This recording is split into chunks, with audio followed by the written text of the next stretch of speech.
Magandang gabi sa inyong lahat. Ako nga po pala si Ryan Daanay na nananawagan po ako sa pamunuan ng company ni Sir Jun De Leon.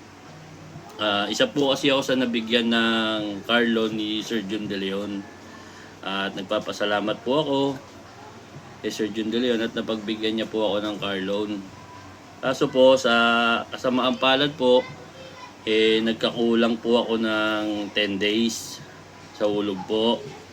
So ngayon po, pinatawag niya po ako sa office at kinukuha niya na po yung kotse. Kasi po medyo matagal na rin po na hindi ko napunan yung 10 days. Nananawagan po kay Sir Jun na sana po mapagbigyan pa po ako.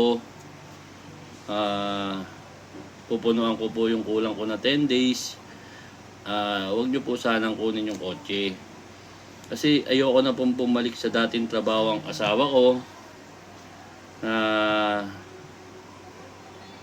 Nag-aabang po sa Mabini ng mga foreigner.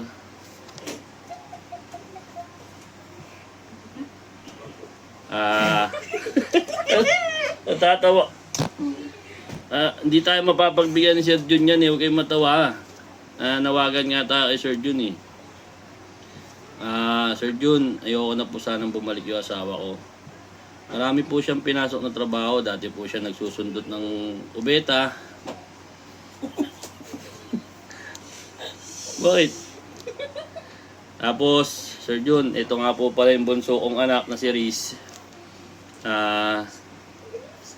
Natatakot po kasi ako pag nawalan po ako ng trabaho na baka pumayat po siya.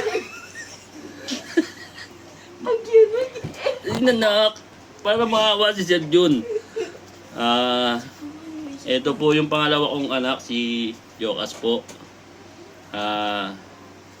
Baka mapilitan po siyang pumasok sa Pegasus.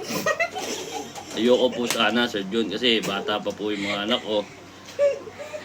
Sana po mapagbigyan niyo po ako, Sir Jun. Parang awa niyo na po, Sir Jun. Huwag kayong tumawa, hindi maniniwala Sir Jun yan eh. Sir Jun, parang awa niyo na po. Sana po. Please. Thank you, Sir Jun.